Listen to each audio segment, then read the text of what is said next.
Hi guys, and we're live for our educators #educators can tonight at 7:30. I'm back and I have Nikki Leonti with me from Start Your Own Family Daycare. And we have 3 really great topics tonight. But last week was absolutely fabulous. I watched the live stream later on after my training. I was like, yay! She was fabulous. It was really good. We got a lot of feedback. Everyone loved it. So yeah, it was really fun. Really fun. Yeah. In fact, I've actually from last week, I have someone coming on next month to do a guest feature. So yeah, super. So yeah, that was cool. So yeah, it was good. But we did miss you. Thanks. It's great. It's really nice to break it up. It's really nice to have a change. Last week on Wednesday, I actually went to Munch and Move training, which I don't know if you've done, Nikki, before. No, I haven't. Oh, I did this. Hi, Christina. How are you? Hi, Christina. I did it a few years ago, but I haven't probably done it for maybe 5 years, and it's changed quite a bit. They've updated it as well. So they talked a lot about statistics of obesity in children and about how through childcare we're actually lowering a lot of those statistics and through this program. And I thought that was really exciting because we want to see children healthy as they can, and we want to be promoting healthy eating and healthy drinking and whatnot. But what got me thinking, and I wanted to ask you guys this as well, was it's really not bizarre. I don't know that that's the right word, but it's interesting to get yourself thinking about our children and how much they're actually in care. So a lot of the statistics, they're only up for half an hour to an hour in the morning before they're dropped into care. They're only up for maybe an hour, maybe a little more in the afternoon, like in the evening before they go to bed often. So, and then they may be with parents for Saturday and Sunday, but then they're also running around trying to do family things and whatnot. So they may be in care for 45 to 50 to 55 hours with us, and they may only be with parents 25 to 30 in their waking hours. And I thought that was really, really, it's a bit scary. As a parent, it's a bit scary. But as an educator, that kind of statistic was is probably mainly what motivated me to start family daycare in the first place, because I wanted to be home with my kids. So yeah, I definitely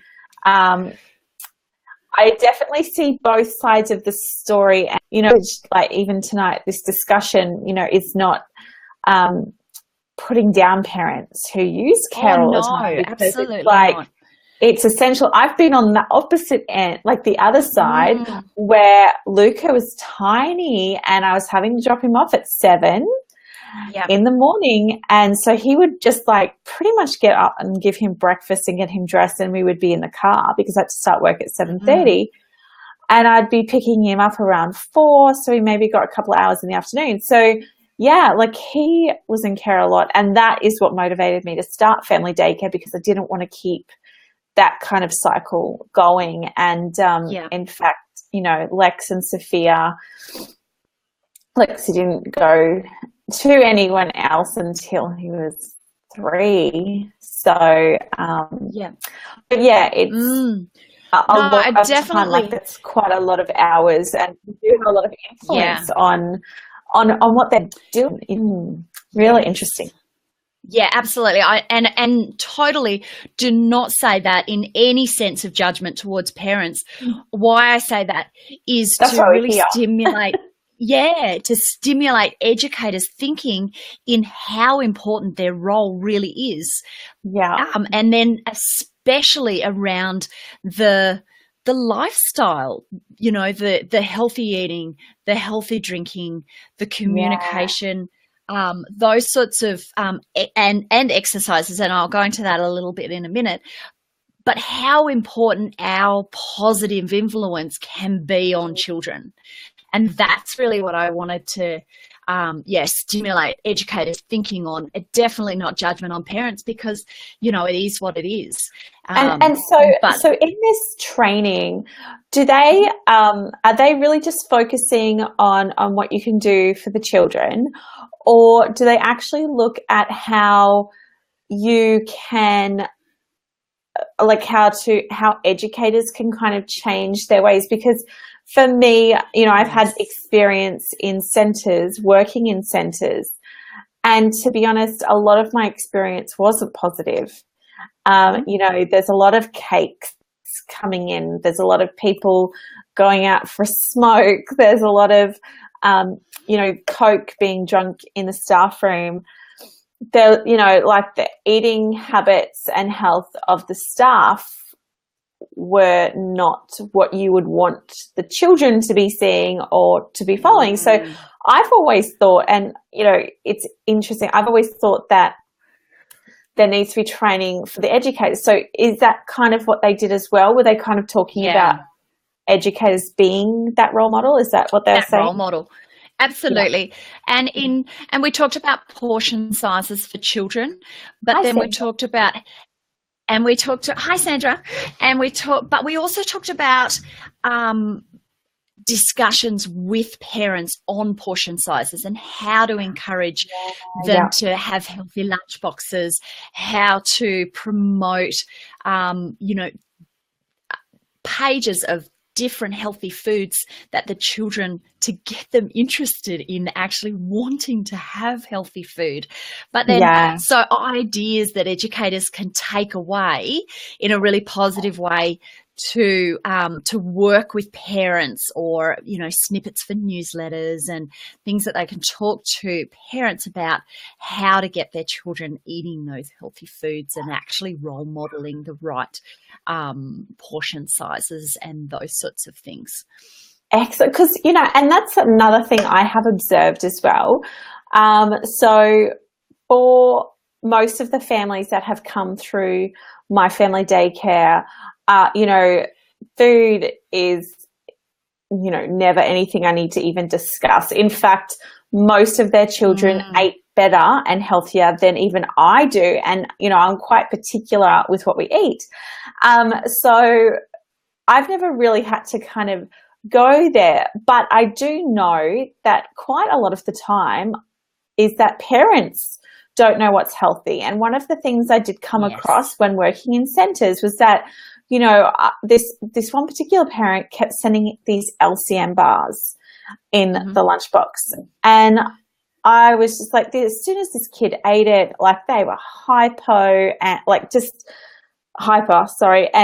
crazy and could not concentrate. And, it really had a huge effect on him. And so I kept kind of sending it back and putting in our kind of food policy, because it was always, no excess sugar and etc. It wasn't overly strict, but it was still like LCM bars are clearly not in that kind of plan. It's a sometimes food. It's a home food, is what we always said, have it at home. But the mother couldn't really understand why, because marketing is amazing and it's marketed as a child's food. And, I know they're always trying to change the health symbols and things on packaged products. But even the other day I was comparing, I bought something for the children and I can't remember what it was. It could have been like rice bubbles or, one of those things. And on it had like, out of 5 stars, I think it had been given 3 stars or something like that. And I had this salmon, like this smoked salmon that I was about to eat, and it had 1 star. And I just kind of thought, wow, you know, if people were unaware of, you know, of what real food is, you know, they would kind of think, oh, this, you know, rice bubbles is better for me and my child than this, you know, fish. And I think, you know, there's a lot of education that needs to go out there to parents. And that's the thing, is that we are in such an amazing position, creating this amazing environment for our children, but also that amazing supportive community for our families. And that's what you'll see, like, and I know you provide this for your families, and I know a lot of other people do as well, where it's not just about the 9 to 5 care that you offer or whatever hours you're doing. No. It's about the support and the encouragement for overall health and well-being of the child. And this training, was it a government funded program, or did you have to pay for it? No, the scheme pays for it, and then they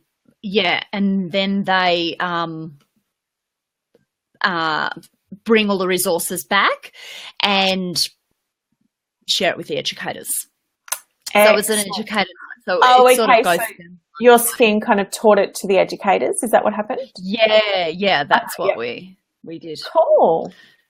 I can't get the thingies. Oh, there you go. Cool. There we go. No, it won't show up. It won't show up. So there's a couple of things that I wanted to tell you about with the Munch and Move. Is there's a free app with it that you can download.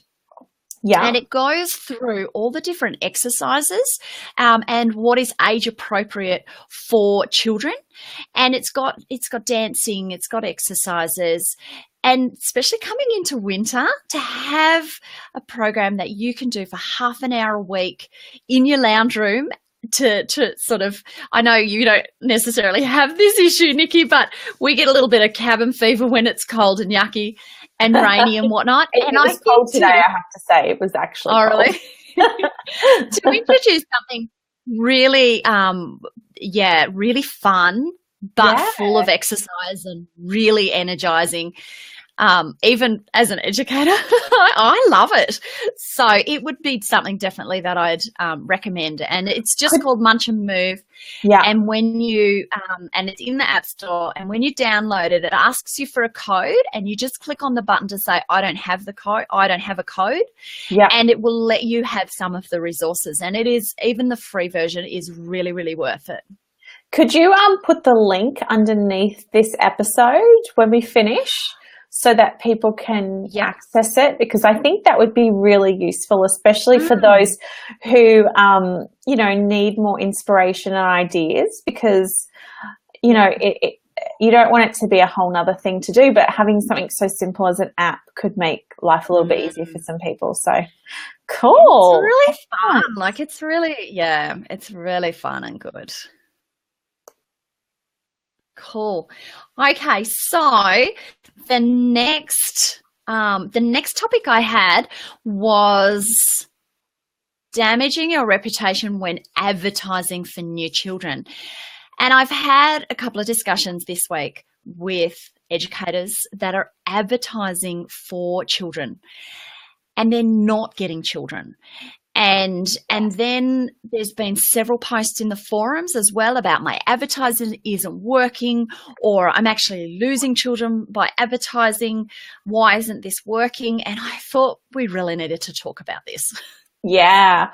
Well, even I presented a training last week at a staff meeting for a family daycare scheme here on the coast.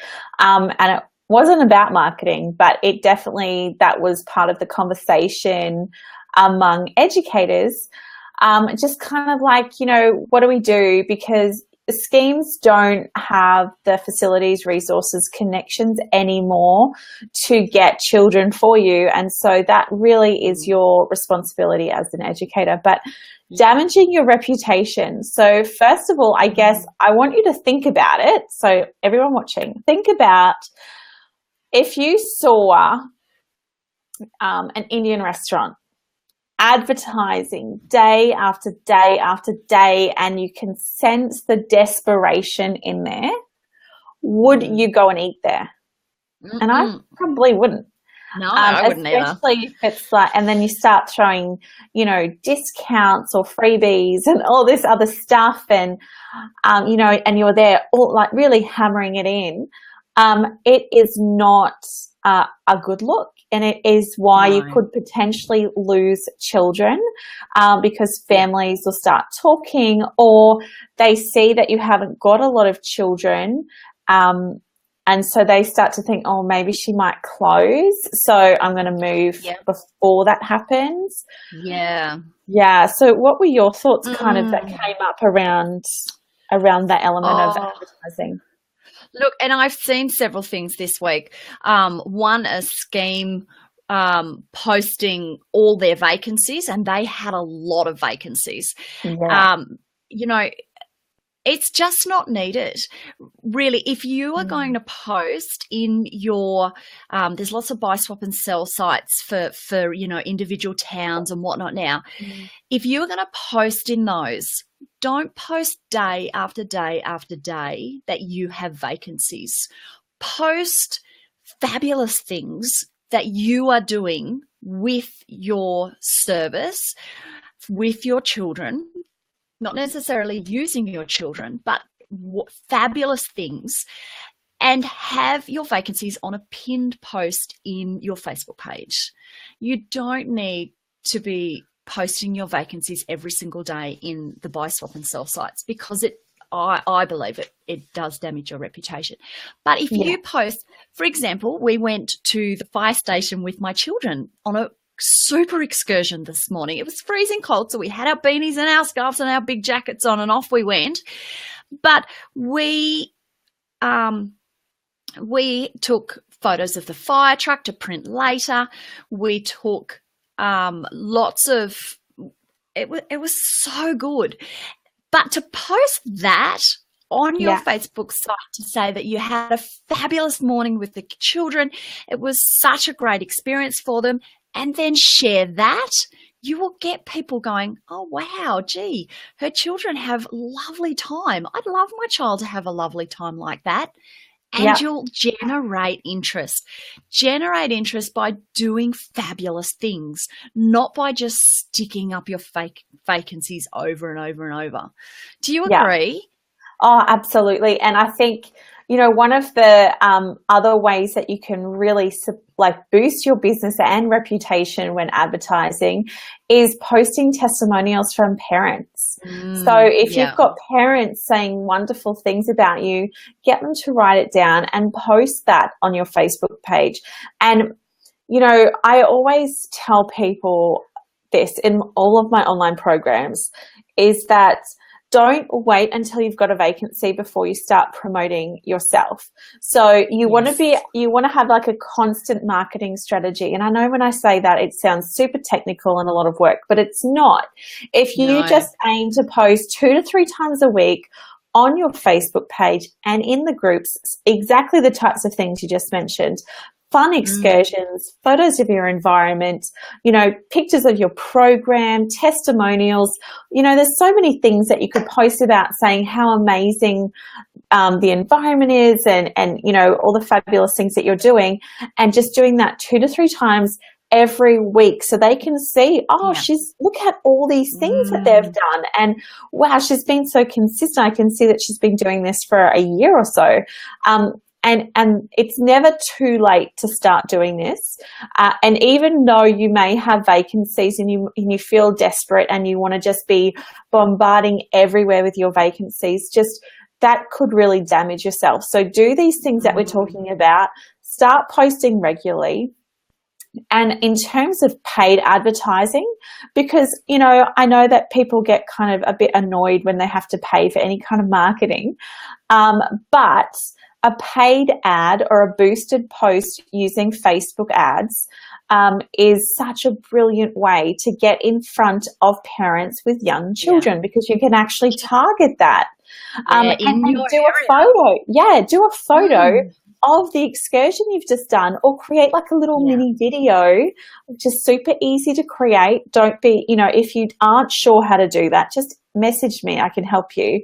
but put some photos together of making sure that no children are in them, in the photos, because that is definitely not on.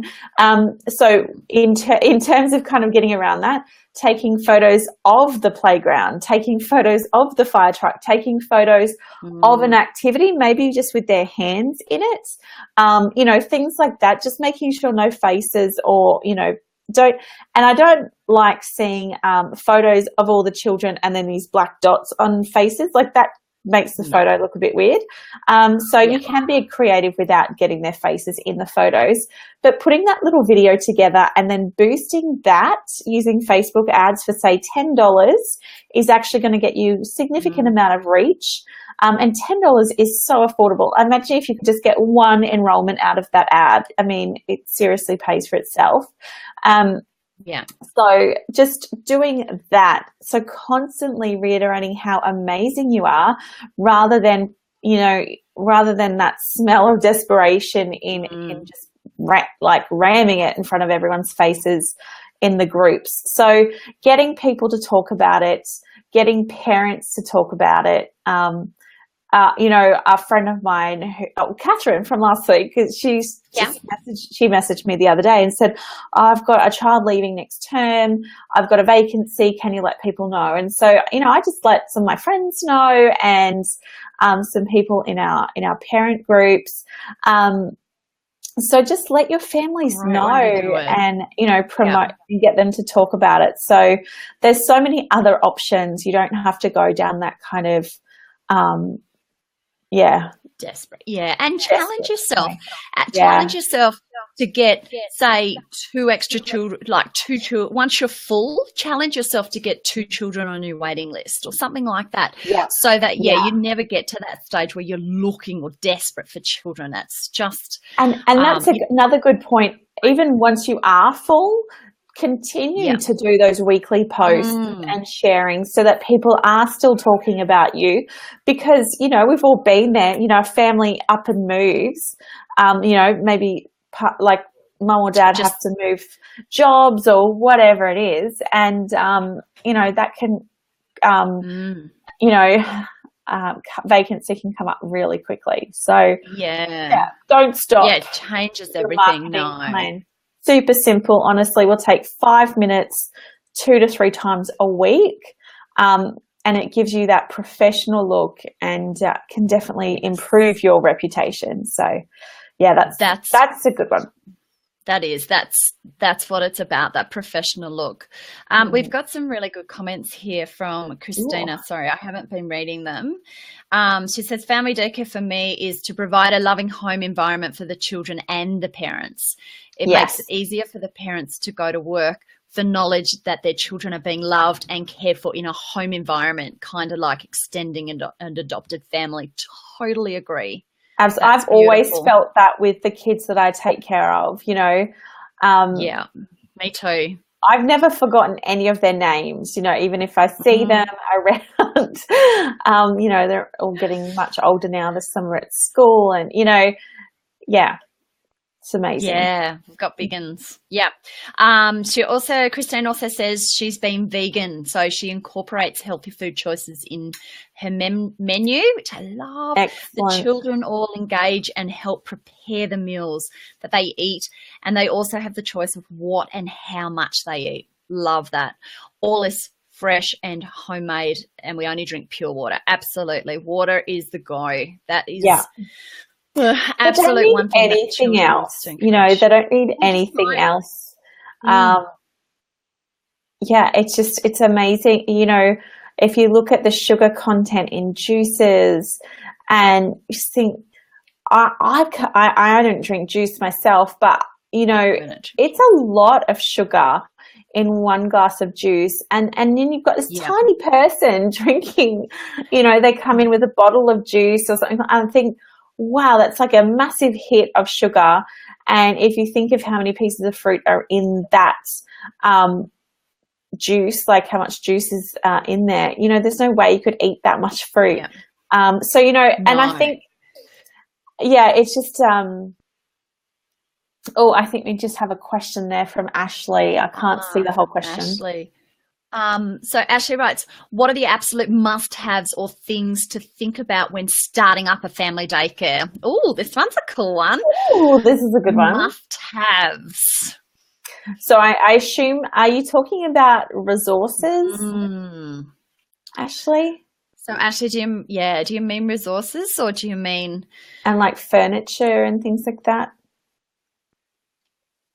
Because when it comes to think about when starting up family daycare, there is a lot from how many days you want to work to everything. Okay. Everything. Okay.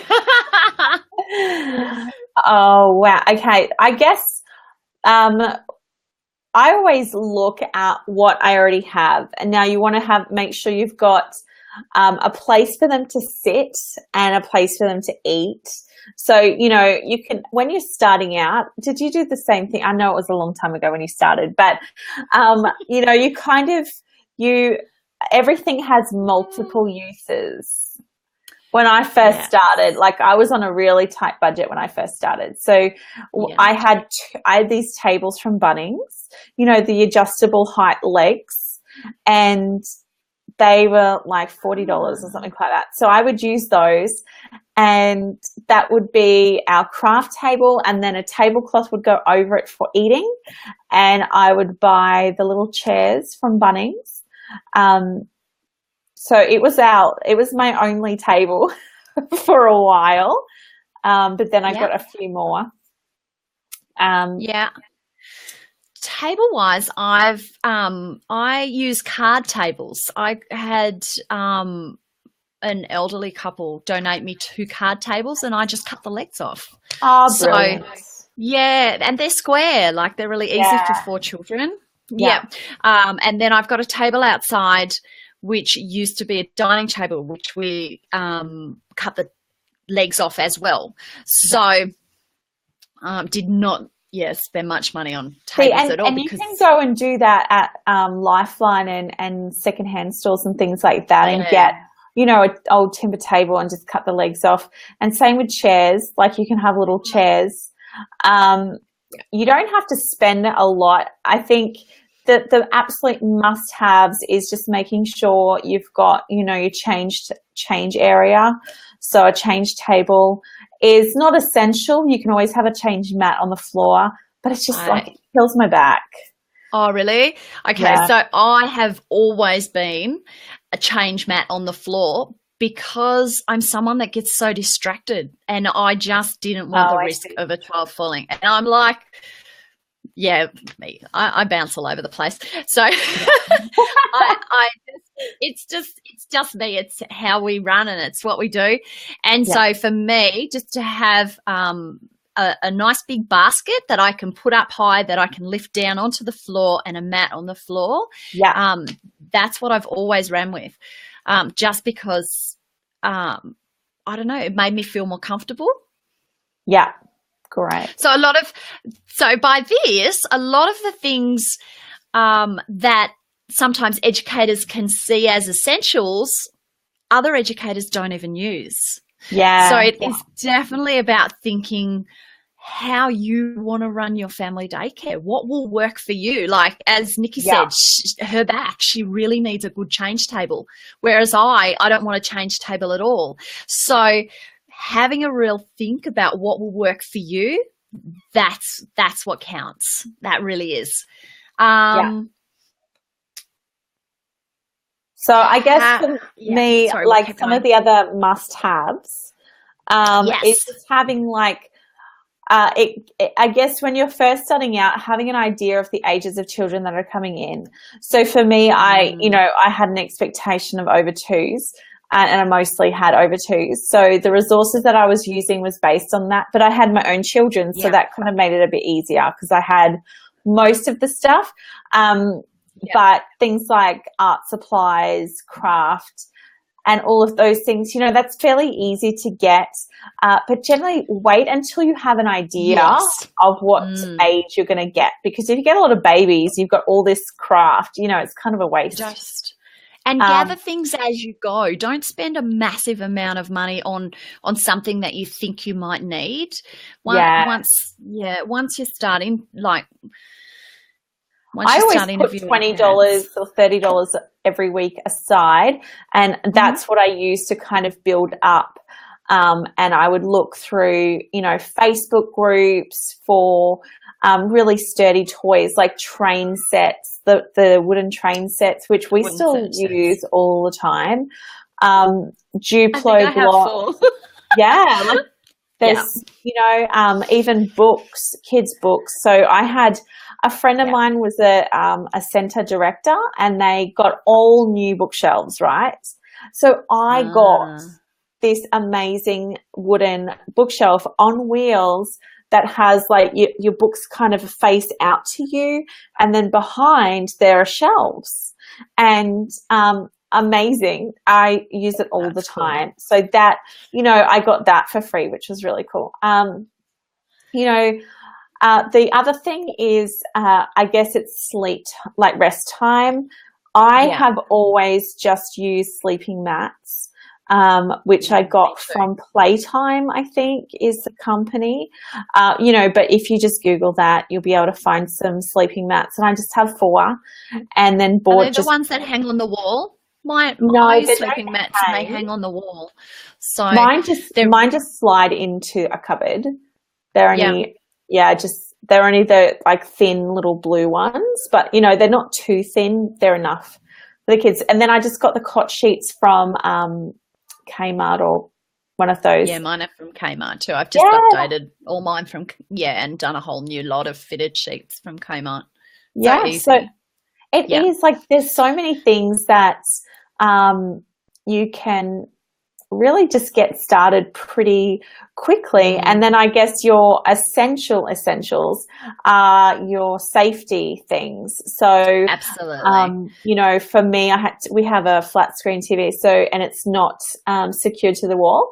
So we just had to have the strap, so it was secured to the TV unit. You know, all your electrical sockets, baby gates, things like that, depending on what your home is like and what you need to block off. The outdoor space, you know, I just had a ball at Lifeline, and the ladies were amazing. There were so many great, like little Tykes cars, some bikes and scooters. And then, you know, we made a veggie garden. A lot of that stuff is really, really affordable. But it's to do as you go. Like you don't need to do your veggie garden before you start. Do it with the children. Aim to do those sorts of things. And when you're interviewing parents at the start, tell them that you're starting and this is the things that you intend to do with the children. There's absolutely nothing wrong with that. Yeah. But books as well. I love books. Oh, me too. I have boxes of books when we moved house recently. Oh my goodness. I must have 3 massive boxes of kids' books. And I only put 10 or so out at a time because me too. Sophia loves throwing them around, and I was like, I'm not going to keep picking 100 up at a time. So books, but again, Lifeline, you know, kids' birthdays. It does. It works. We've got a message from Catherine. Hi, Catherine. Hello. Hi, ladies. I just tuned in, have just advertised today. I felt sick in the stomach as I posted an ad, first time in 3 years. Well done. Good job. Yes. It does. It's scary and you need to be brave and you need to take a deep breath. But if that's what you need to do, that's what you need to do. Like get your business moving forward. Take the steps and the action that you need to take to get yourself full. And it was just more like the comments that we were saying before, because I think Catherine just came in a little bit later, was that damaging your reputation when advertising was more along the lines of the constant barrage of, you know, posts. I'm empty, I need children. You know, that was that kind of tone and that message is what we were speaking about. So, you know, putting out the ad when you need to fill a spot or things like that isn't going to damage your reputation, especially the first time in 3 years. So, Yeah, a well-planned placed ad is yeah, what you need. Absolutely. definitely. We've got another one here from Ashley. Thanks, ladies. How much time do you spend out of hours maintaining your business and paperwork? Zero. Zero, because and that was a goal of mine when I first started. You know, I did spend a lot of time outside of care hours. Okay, when I say zero, it was probably half an hour a week, because I would always be getting the children to help pack up and clean up. That was a big thing. They love doing, well, they don't love it all the time, but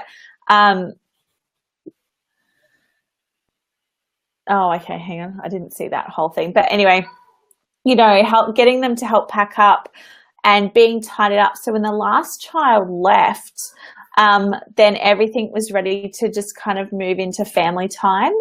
And in terms of paperwork, I would do it as I went. And I think it was our last session on your page, we spoke about, you know, using your app and taking the photos as you go, doing the observations.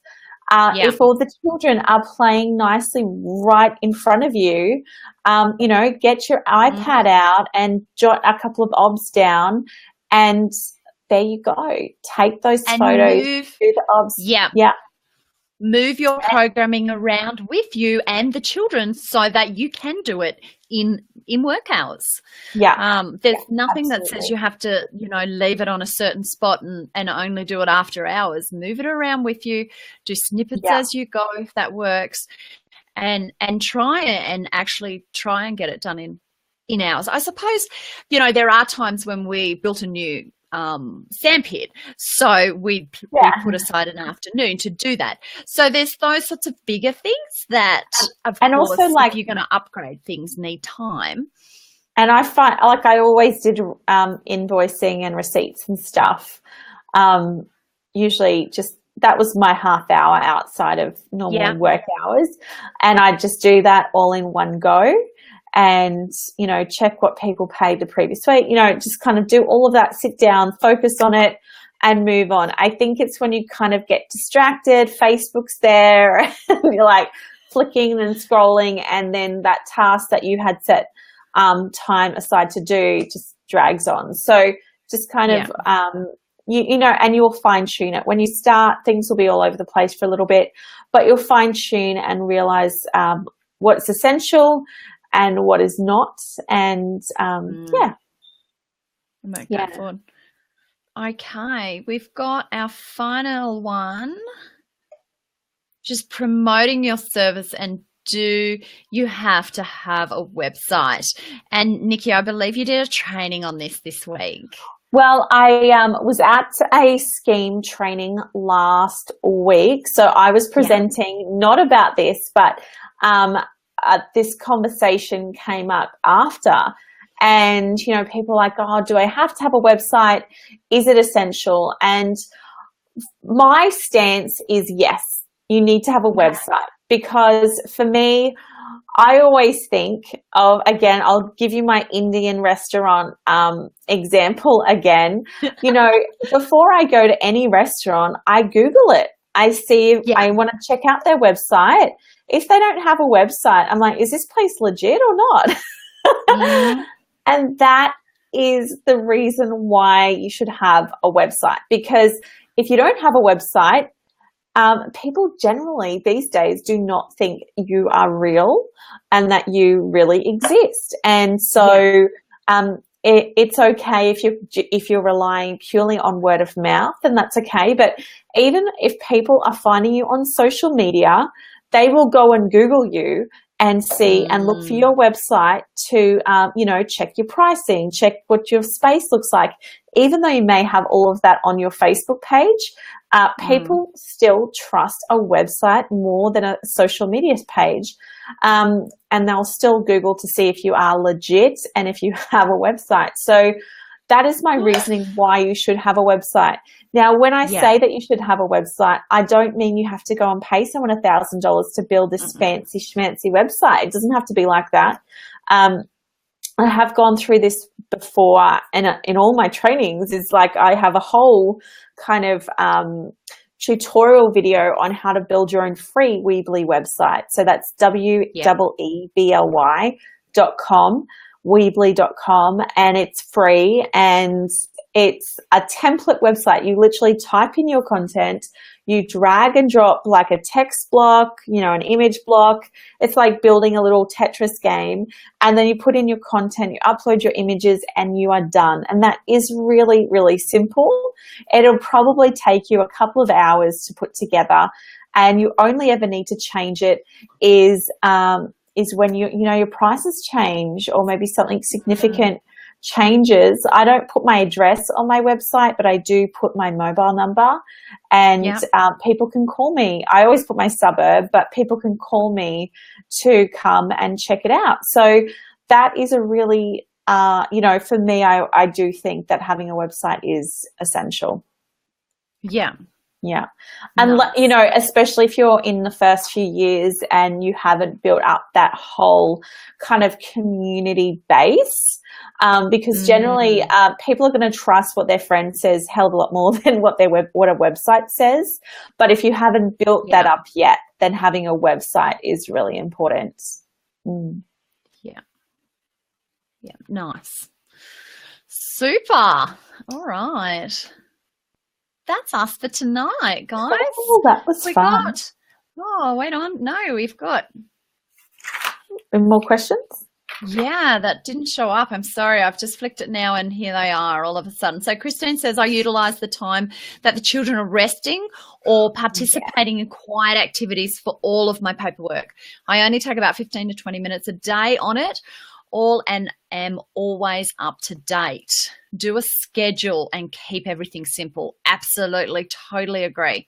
Maddie writes, I think I do too much and I'm always behind. Absolutely. If you are struggling or you're not keeping up, then really assess what you're doing and are you doing too much? Are you just, really being over the top with some of the things you're doing? And the answer may be yes, or it may be no, but it's really good to do an assessment on that. Yeah. Annette writes, some of my must-haves were cots, foam mats for older children, table, chairs, books, basic crafts, sandpit, high chairs. See, I don't have high chairs either. Did you have high chairs? I had one actually, but that was for my own son. But again, I didn't see it as essential. I just I've got a low chair, but I don't do high chairs either. Also, make sure you know the regulations and have adequate resources, equipment to meet these. Absolutely, make sure that you read them very well before you start. Again, everyone is different, and even ask your team. They can give you some support and some advice. And I am generalizing here, but a lot of people who do start family daycare have children of their own. So, your home is generally fairly childproof. It's generally, you would have some resources already before you get started. And it's using a lot of common sense. Like, you don't want to overwhelm children when they walk into your home with just like spewing out resources everywhere and stuff everywhere. You don't need that. In fact, the exact opposite is true. A minimal kind of environment helps children feel calmer, helps them to make choices. Whereas if they've got too many choices to make, and this is like any adult as well, they just don't make any, and they'll say, I'm bored, and there's stuff everywhere. It's too much, and they're overwhelmed and they can't make that decision. And it also will impact the level of energy that is in your environment by the more stuff you have, and it just becomes less coordinated. Yeah. Catherine writes, okay, we'll watch it back later. Thank you. I'm grateful. It is just the one spot. Absolutely. Yeah. Ashley writes, that is what I'm worried about, Maddie. I want family time. Yeah. I think that was her question about how much time do we spend. Doing too much. Yeah.